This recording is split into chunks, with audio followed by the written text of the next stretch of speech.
ሰላም ጤና ይስጥልን የተወደዳችሁና የተከበራችሁ የጣና ዴሊ ቤተሰቦች በያላችሁበት የዓለም ዳርቻ አክብሮታዊ ሰላምታችን ይድረሳችሁ እያልን የሚያዝያ 24 2018 ዓ.ም የጣና ዴሊ ዜናችን ተጀምሯል። በቅድሚያም ለሰዓቱ ዜናችን የመረጥናቸውን ዜናዎች ርዕሶቹን አስቀድመን እናስደምጣችኋለን። በኦሮሚያ ልዩ ኃይልና ሚሊሻ ላይ የተወሰደው እርምጃ አነጋጋሪ ሆኗል። የአማራ ፋኖ ብሔራዊ ንቅናቄ በኦሮሚያ ሚሊሻ ላይ እርምጃ የወሰደ ሲሆን በእርምጃው በርካታ የኦህዴድ ጥምር ጦር አባሎች መጎዳታቸውና መያዛቸው እንዲሁም የጦር መሳሪያዎች መያዙን ታውቋል። ቀዳሚው ዜናችን ነው። በቂሊንጦ ማረሚያ ቤት ውስጥ በተፈጸመው የሰብአዊ መብት ጥሰት ጉዳይ አዲስ የሕግ እርምጃ መጀመሩ ተሰምቷል። በእነ ዮሐንስ ቧያለውና ክርስቲያን ታደለ የተያዙ መዝገቦች ጋር የተያዘው ይህ ጉዳይ በእስር ቤቱ አመራር ላይ ክስ ሊመሰረት መሆኑን ያመላክታል። የብሔር ማንነትን እየጠራ ጸያፍ ስድብ የሚሰድበው አመራሩ ለሕግ መቅረቡንና ተያያዥ ጉዳዮችን ያካተተው ዜናችን ይደመጣል።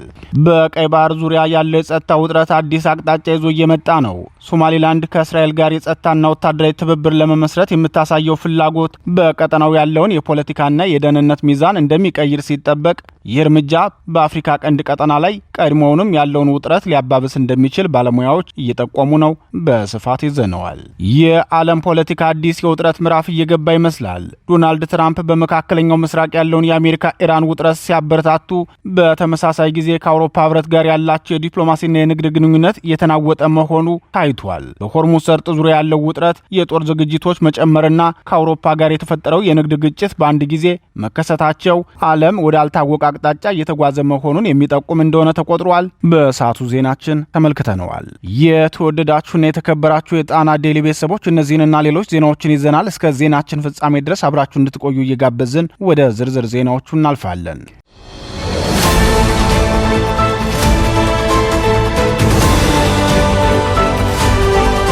ፋኖ በኦሮሚያ ሚሊሻ ላይ እርምጃ ወሰደ። የአማራ ፋኖ ብሔራዊ ንቅናቄ ሸዋ ጠቅላይ ግዛት አሳምነው እዝ ከሰም ሁለተኛ ኮር ነበልባል ክፍለ ጦር በርካታ የኦሮሞ ሚሊሻዎችን መያዙ ተሰማ።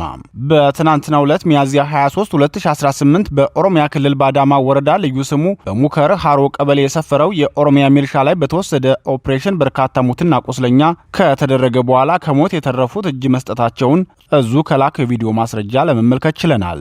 ለዘረፈጂ ጦርነት ያስገባውን ሰራዊቱን አስጨርሶ የኦሮሚያ ልዩ ኃይልን ወደ አማራ ክልል አሰማርቶ የማገደ ያለው የኦህዴድ መራሹ የብልጽግናው ስርዓት በመጨረሻም የክልሉን አርሶ አደር በሚሊሻ ስም እየሰበሰበ ያለምንም ስልጠና እያስገባ እንደሚገኝ በፋኖ የተያዙ የሚሊሻ አባላቱ አረጋግጠዋል። ሚሊሻውን በ3000 ብር እያታለለ የአካባቢውን የአማራ ህዝብ ዘርፈው እንዲበሉ በማሰማራት ተልኮ ሰጥቶ የሰደዳቸው የሽመልስ አብዲሳ አስተዳደር በድንበር አካባቢ በፋኖ እርምጃ ተወስዶባቸዋል። እነዚህ ሚሊሻዎች ለፋኖ በሰጡ ቃል መሰረት ለ12 ቀን ብቻ ስልጠና የወሰዱ ሲሆን በስልጠናው ወቅትም በአማራ ህዝብ ላይ ጭካኔ እንዲኖራቸው ለማድረግ የሚኒሊክን ዘር ማጥፋት አለብን፣ ዛሬ ደግሞ ተመልሰው አዲስ አበባ ገብተው ኦሮሞን ሊያጠፉ ነው፣ ቀድመን ማጥፋት አለብን በማለት የፖለቲካ ስልጠና እንዲሰጣቸው ተናግረዋል። ይህንን ስልጠና ወስደው ወደ አካባቢው የተላኩ የሽመልስ አብዲሳ ሚሊሻ አባላትም በህዝብ ላይ ከፍተኛ በደል ሲፈጽሙ እንደከረሙ የአካባቢው ነዋሪዎች ለጣና ዴሊ ተናግረዋል። በዚህም የተነሳ ከ70 በላይ የሚሆኑ አማራዎችን አፍነው ወስደው የት እንደገቡ እስካሁን አይታወቅም። በተጨማሪም በአካባቢው ያገኙትን በጭካኔ ይደበድባሉ፣ ሴቶችን ይደፍራሉ ብለዋል። ይህንን ግፍ የሰማው የአማራ ፋኖ በወሰደው እርምጃ ከ67 በላይ ሚሊሻዎችን እርምጃ ወስዶ ግማሹን ደግሞ በቁጥጥር ስር አውሏል። በተደረገው ኦፕሬሽን 25 ክላሽ፣ 50 ካዝና፣ 150 የክላሽ ተተኳሽ ተረክቧል። በተመሳሳይ የኃይለ ማርያም ማሞ ክፍለ ጦር 3ኛ ሰላም ሰው ሻለቃ በኦሮሚያ ክልል ልዩ ኃይል እርምጃ መውሰዱን የገለጸው እዙ በአማራ ህዝብ ላይ ጥቃት ለመፈጸም ከነሽመልስ አብዲሳ ተልኮ ወስደው ሲንቀሳቀሱ በነበሩ በኦሮሚያ ልዩ ኃይል አባላት ላይ በሐሙስ ገበያ አቅራቢያ ዘንጎ ኪዳነ ምሕረት ላይ መሽጎ በነበረበት ወቅት በተወሰደ እርምጃ 8 እርምጃ ሲወሰድባቸው 4ቱ እንደቆሰሉ እዙ ለጣና ዴሊ በላከው መረጃ አረጋግጧል።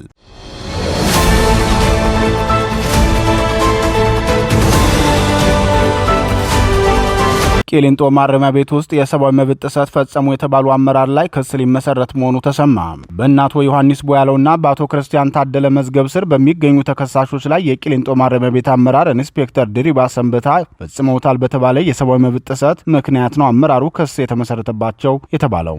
ጉዳዩን የብልጽግናው ፌዴራል ፖሊስ በምርመራ አጣርቶ ለአቃቢ ሕግ ማስረከቡን ለፍርድ ቤት አሳውቋል ሲሉ የመረጃ ምንጮቹ ገልጸዋል። ባለፉት ዓመታት በአማራ ክልል የኦህዴድ ብልጽግና ቀበቶና ትጥቃቸውን በሳምንት አስፈታል አጠፋለሁ ብሎ ዝቶና ፈክሮ የዘር ማጥፋት ጦርነት መክፈቱን ተከትሎ በማንነታቸው ላይ ያነጣጠረ መገለልና ጥቃት ሲደርስባቸው የቆዩት የአማራ ብሔር ተወላጆች ላይ የሚፈጸመው ሰቆቃ ዛሬም መልኩን ቀይሮ ቀጥሏል።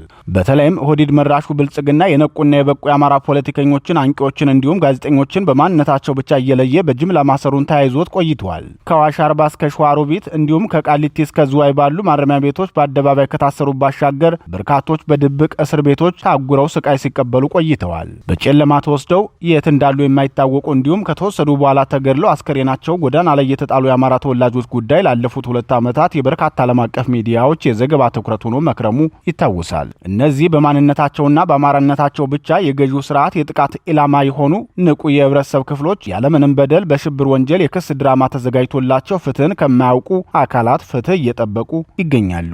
ከጅምላ እስሩ ባለፈም በማረሚያ ቤቶች ውስጥ በታሳሪዎች ላይ የሚደርሰውን አሰቃቂ የሰብአዊ መብት ጥሰት ጣና ዴይሊን ጨምሮ የተለያዩ ተቋማት ሲያጋልጡ ቆይተዋል። በተለይም ከዚህ ቀደም በአዋሽ አርባ ታስረው ሲሰቃዩ የነበሩትና አሁን በቂሊንጦ ማረሚያ ቤት የሚገኙት እነ አቶ ዮሐንስ ቦያለውና አቶ ክርስቲያን ታደለ ላይ የደረሰው የሰብአዊ መብት ጥሰት የአደባባይ ሚስጥር ነው። ይህንን በፖለቲከኞቹ ላይ የተፈጸመውን የመብት ጥሰት ተከትሎ የፌዴራል ፖሊስ ጉዳዩን አጣርቻለሁ ማለቱ በስፋት እየተዘገበ ይገኛል።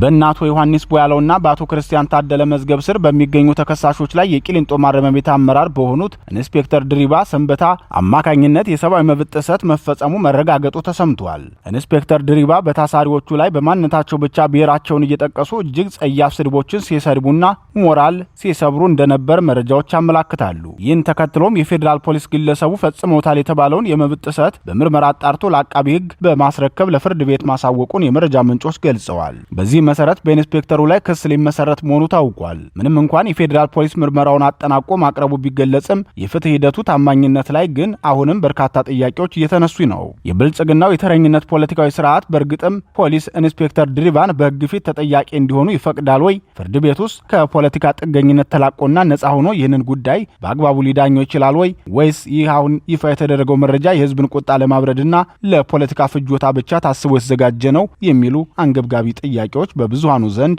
በስፋት እየተነሱ ይገኛሉ።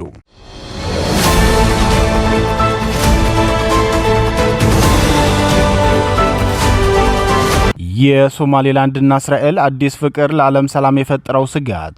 በመካከለኛው ምስራቅ የተቀሰቀሰው እሳት ወደ አፍሪካ ቀንድ እየተጋባ ባለበት በዚህ ወቅት ራስ ገዟ ሶማሊላንድ ከእስራኤል ጋር የጸጥታ ጥምረት ለመመስረት መዘጋጀቷን ይፋ ማድረጓ በቀጠናው ላይ አዲስ የፖለቲካ መናወጥ ፈጥሯል። ሶማሊላንድ በየመን የሚንቀሳቀሰውን የሀውቲ አማጽያን እንደ ጋራ ጠላት በመፈረጅ ከእስራኤል ጋር ወታደራዊ ትብብር ለማድረግ መፈለጓ በራሱ በውጥረት ለሚታመሰው የአፍሪካ ቀንድ ነዳጅ እንደ ማርከፍከፍ ተቆጥሯል። በጋዛና በሊባኖስ በከፈተችው መጠነ ሰፊ ጦርነት ምክንያት በበርካታ ወገኖች ዘንድ የዓለም ሰላም ጠንቅ እየተባለች የምትጠወቀሰው እስራኤል አሁን ደግሞ እጇ ወደ ስትራቴጂካዊው የባቤል መንደብ የባህር ወሽመጥ ለመዘርጋት መሞከሯ ሁኔታውን ይበልጥ አሳሳቢ ያደርገዋል። እስራኤል በቀጠናው የምታደርገው ወታደራዊ ዝርጋታ የኢራን እስራኤልን ጥላቻ በቀጥታ ወደ አፍሪካ ቀንድ ደጃፍ የሚያመጣው ሲሆን ይህም ቀድሞውንም በታጠቀ ግጭት ለደቀቀው ቀጠና ሌላ የማይወጣው ማጥ ሊሆን እንደሚችል ተሰግቷል። ሶማሊላንድ ለእስራኤሉ ቻናል 12 እንደገለጸችው ይህ ትብብር ሀውቲዎችን ለመግታት የታለመ ቢሆንም በተዘዋዋሪ ግን እስራኤል በቀይ ባህር ላይ ያላትን ወታደራዊ የበላይነት ለማጠናከርና ተቀናቃኞቿን ለመሰለል የምትጠቀምበት አዲስ የጦር ግንባር ሊሆን ይችላል። ለ3 አስርት ዓመታት ዓለም አቀፍ እውቅና ለማግኘት ተቸግራ የቆየችው ሶማሊላንድ አሁን የያዘችው ስልት የጠላት ወዳጅ ነው የሚል ይመስላል። ከዓለም አቀፍ የንግድ ልውውጥ 12 በመቶ በሚያልፍበት ወሳኝ መስመር ላይ መቀመጧን እንደ ትልቅ ካርድ የተጠቀመችው ሀገሪቱ በእስራኤል በኩል የምዕራባውያንን ልብ ለመግዛት አልማለች። በአሁኑ ወቅት በአሜሪካና በተባበሩት አረብ ኤምሬቶች ከሚመራው ጥምረት ጋር ያላት ጥብቅ ግንኙነት በተለይም የተባበሩት አረብ ኤምሬቶች በበርበራ ወደብ ላይ ያላት ወታደራዊ ቤዝ ለእስራኤል መምጣት ቀይ ምንጣፍ ሊያነጥፍ እንደሚችል ይገመታል። ይህ የሶማሌላንድ እርምጃ በኢትዮጵያና በሶማሊያ መካከል ያለውን ዲፕሎማሲያዊ ፍጥጫ ይበልጥ ያወሳስበዋል። ብልጽግናው ከሶማሌላንድ ጋር የተፈራረመው የመግባቢያ ሰነድ ሶማሊያን አስቆጥቶ ግብፅንና ኤርትራን ወደ ጨዋታው ባስገባበት በዚህ ሰዓት እስራኤልም በሶማሌላንድ በኩል ብቅ ማለቷ ቀጠናውን የዓለም ሀያላን ሀገራት የፍልሚያ ሜዳ ያደርገዋል። ሶማሊያ ይህንን እርምጃ እንደ ሉዓላዊነት ጥሰት ከመቁጠሯም በላይ የአረብ ሀገራትና የሙስሊሙ ዓለም በሶማሌላንድ ላይ ያላቸውን አቋም እንዲያጠ እንዲያጠናክሩ ሊያደርግ ይችላል። በአጠቃላይ ሶማሊላንድ ከእስራኤል ጋር ለመወገን ያሳየችው ፍላጎት ከሁቲዎች ጥቃት መከላከል ባለፈ የቀጠናውን የኃይል ሚዛን የሚቀይርና በቀይ ባህር ላይ ያለውን ወታደራዊ ውጥረት ወደማይታወቅ ደረጃ የሚያሸጋግር ነው። እስራኤል በዓለም አቀፍ ደረጃ በሰብአዊ መብት ጥሰትና በሰላም እጦት እየተወቀሰች ባለችበት በዚህ ወቅት ከሶማሌላንድ ጋር የምትመሰርተው ጥምረት ለአፍሪካ ቀንድ ሰላም ሳይሆን ተጨማሪ ስጋት ይዞ ብቅ ብሏል የሚሉ የፖለቲካ ተንታኞችም ይደመጣሉ።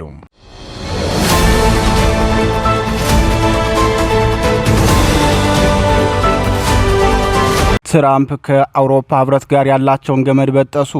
በመካከለኛው ምስራቅ በአሜሪካና በኢራን መካከል ያለው ወታደራዊ ውጥረት ከመቼውም ጊዜ በላይ ተባብሶ ወደ ለየለት ቀውስ እየተሸጋገረ ይገኛል። ፕሬዚዳንት ዶናልድ ትራምፕ ስልታዊ ጠቀሜታ ያለውን የሆርሙዝ ወሽመጥ ስያሜ በመቀየር በራሳቸው ስም እንዲጠራ መወሰናቸው በሁለቱ ሀገራት መካከል ያለውን ፍጥጫ ወደ አዲስ ምዕራፍ አሸጋግሮታል። ሲኤንኤን እንደዘገበው ከሆነ ፕሬዚዳንቱ ከኢራን ጋር የሚደረገው የሰላም ስምምነት ካልተሳካ አሜሪካ የተሻለ ሁኔታ ላይ ትሆናለች በማለት ጦርነቱ የመቀጠል እድሉ ሰፊ መሆኑን አመላክተዋል። ምንም እንኳን ኢራን ጦርነቱን ለማስቆም በፓኪስታን በኩል አዲስ የመደራደሪያ ነጥብ ለአሜሪካ ብትልክም ዶናልድ ትራምፕ ግን በኢራን ሐሳብ ደስተኛ እንዳልሆኑ በይፋ ገልጸዋል።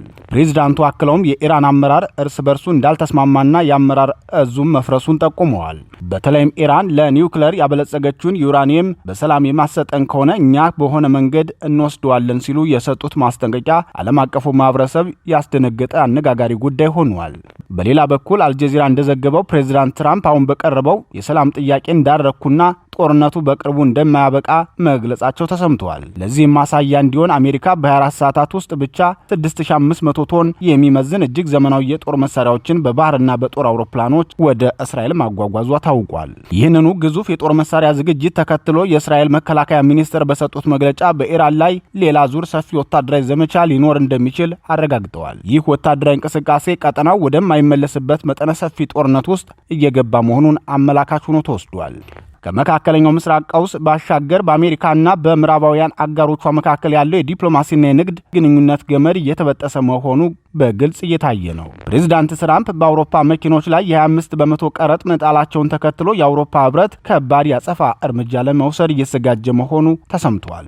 ትራምፕ ይህንን እርምጃ ለመውሰድ የተነሱበት ዋናው ምክንያት የአውሮፓ ህብረት ቀድሞ የተደረሰውን የንግድ ስምምነት ባለማክበሩ ነው በማለት ወቀሳቸውን ሰንዝረዋል። በተጨማሪም አሜሪካ ከጀርመን 5000 ወታደሮቿን ለማውጣት መወሰኗን ሮይተርስ እና ዘ ኒውዮርክ ታይምስ ዘግበዋል። ይህ ውሳኔ በኔቶ አባላት መካከል በኢራን ጦርነት ዙሪያ ካለው ከፍተኛ ለመግባባት ጋር በቀጥታ የተያዘ መሆኑ ተገልጿል። ፕሬዚዳንት ትራምፕ ከስፔን ከእንግሊዝና ከፈረንሳይ መሪዎች ጋር ያላቸውን መጋጨት በአደባባይ መግለጻቸው የምዕራባውያን የጋራ ጥምረት ታይቶ በማይታወቅ ሁኔታ እየተናወጠ መሆኑን አረጋግጧል።